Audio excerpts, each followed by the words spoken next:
ধ্রুব মহারাজ তিনি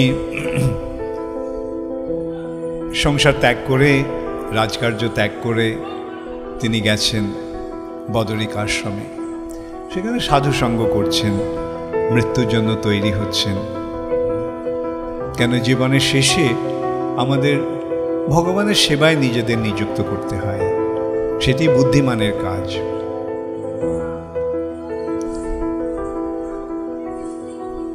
তখন বৈকুণ্ঠ থেকে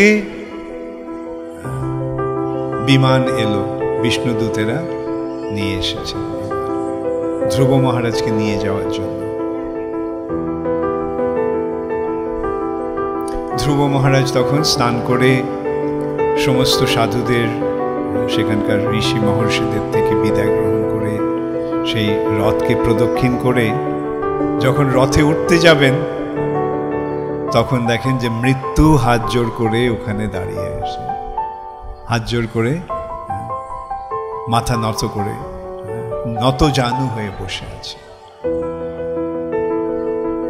মৃত্যু আসে ভক্তের কাছে, কিন্তু কিভাবে আসে? এইভাবে হাত জোড় করে আসে। কৃপা করুন, আশীর্বাদ করুন,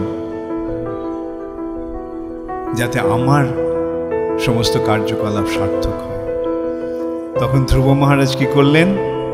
সেই মৃত্যুর মাথায় পা দিয়ে সেই রথে চললেন।